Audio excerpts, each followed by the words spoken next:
અંકલેશ્વરના ઉમરવાડા સ્થિત બુરહાની ગ્રાઉન્ડ ખાતે એકતા કપ સિરીઝ 6નો ભવ્ય પ્રારંભ. દિગ્ગજોની ઉપસ્થિતિમાં ટ્રોફીનું અનાવરણ.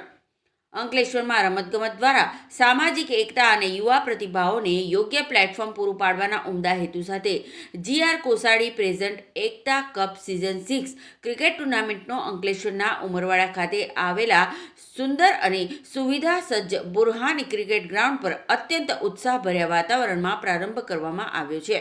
આ ટુર્નામેન્ટમાં ભવ્ય ઉદ્ઘાટન સમારોહમાં આમંત્રિત મહેમાનોના વરદ હસ્તે ઝળહળતી વિજેતા ટ્રોફીનું વિધિવત અનાવરણ કરવામાં આવ્યું હતું.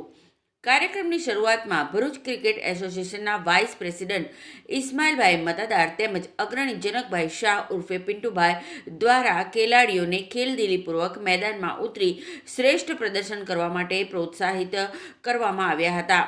ઉપસ્થિત મહાનુભાવોએ પોતાના પ્રેરક ઉદ્બોધનમાં જણાવ્યું હતું કે બુરહાની ગ્રાઉન્ડ જેવા સુંદર ખેલ મેદાન પર આવી સ્પર્ધાઓ યોજાવાથી સ્થાનિક કક્ષાએ છુપાયેલી પ્રતિભાઓને પોતાની શક્તિ બતાવવાની સોનેરી તક મળે છે, જેનાથી ખેલાડીઓમાં શિસ્ત, ખંત અને ટીમવર્કના ગુણોનો વિકાસ થાય છે. આ પ્રસંગે તેઓએ આયોજક સમિતિની કામદારીને બિરદાવી ખેલાડીઓને ઉજ્જવળ ભવિષ્ય માટે અમૂલ્ય માર્ગદર્શન પણ પૂરું પાડ્યું હતું. બુરહાની ક્રિકેટ ગ્રાઉન્ડ પર આયોજિત આ ઉદ્ઘાટન પ્રસંગે ગરિમાપૂર્ણ હાજરી આપતા મહેમાનોમાં ભરૂચ ક્રિકેટ એસોસિએશનના વાઇસ પ્રેસિડન્ટ ઇસ્માઇલભાઈ મતાદાર, સ્વર્ગસ્થ GR કોસાડીના પુત્ર મુન્નાભાઈ, જનકભાઈ શાહ, સલામ મલિક, નાસિર દાદા, હિઝ સ્ટાઇલના સમીરભાઈ, જયેશભાઈ રાઠોડ, સલમાન લુલાત, રાજનભાઈ, હેનિક મોદી, સાગરભાઈ તથા નિલેશદાન ગઢવી સહિતના અનેક મહાનુભાવો ઉપસ્થિત રહ્યા હતા. મહેમાનો દ્વારા ટોસ ઉછાળીને પ્રથમ મેચનો પ્રારંભ કરાવવામાં આવ્યો હતો. ટુર્નામેન્ટની ઓપનિંગ મેચ મેલડી સરકાર 11 અને મારુતિ સુપર સ્ટ્રાઇકર વચ્ચે રમાઈ હતી, જેમાં બંને ટીમના ખેલાડીઓએ રસાકસીભરી રમત રમીને ઉપસ્થિત ખેલ પ્રેમીઓને મંત્રમુગ્ધ કર્યા હતા. આ સિઝનમાં પંથકની અનેક નામી અનામી ટીમો ભાગ લઈ રહી છે, જેના પગલે સમગ્ર ઉમરવાડા અને અંકલેશ્વર પંથકમાં ક્રિકેટનો જબરજસ્ત માહોલ જોવા મળી રહ્યો છે.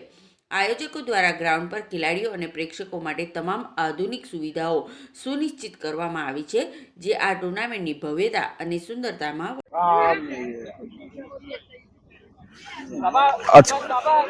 લગાતાર 5 વર્ષથી એકતા કપ એમના સક્સેસ 6થા વર્ષમાં પ્રવેશ કરી રહ્યું છે અને આ 6ઠી સિઝન GR કોસાડી સાહેબના યાદગીરી રૂપે એમના દીકરા દ્વારા જે રમાડવામાં આવી રહી છે, એમના એ પ્રમુખ અમારા સ્પોન્સર છે અને આ લગાતાર 6ઠી સિઝન આજે એની પહેલી મેચ અહીંયા રમાઈ રહી છે અને આ 6થું વર્ષ પણ સક્સેસ જશે, નિર્વિવાદપૂર્ણ રમાશે અને તમામ ધર્મ જાતિના લોકો અહીંયા વગર વાદ વિવાદે આર્ગ્યુમેન્ટ વગર ટુર્નામેન્ટ તો રમાય છે અને 6 વર્ષ પૂરા થયા છે. અમે આશા રાખીએ કે 60 વર્ષ 600 વર્ષ સુધી આગળ આ ટુર્નામેન્ટ આવી જ રીતના રમાતી રહે, જેનાથી લોકોની વચ્ચે દરેક ધર્મના જાતિના લોકો વચ્ચે જે સૌહાર્દપૂર્ણ ભાવના બને છે ક્રિકેટના માધ્યમથી, દર વર્ષની જેમ આ વર્ષે પણ ખૂબ જ સુંદર આયોજન અને વર્ષો વર્ષ આ રીતના કરી રહીશું. જે અમારો ઓર્ગેનાઇઝર છે અને તમામ જે અમારા ટીમ ઓનર છે અને જે સ્પોન્સર છે જેમણે આ ટુર્નામેન્ટમાં યોગદાન આપ્યું છે, એ તમામનો અમે દિલથી આભાર વ્યક્ત કરીએ છીએ અને આવનારા વર્ષોમાં પણ તેઓ અમને આ રીતના સહયોગ આપતા રહેશે. એમને અમે ખૂબ દિલથી એમનો આભાર વ્યક્ત કરીએ છીએ અને અમે તમામ કમિટી મેમ્બર જેમને નાનામાં નાનો સહયોગ આપ્યો છે એમાં એ તમામનો અમે અહીંયા આભાર વ્યક્ત કરીએ છીએ અને લગાતાર આવનારા વર્ષોમાં પણ આ જ રીતના સુંદર આયોજન કરતા રહીશું. Thank you.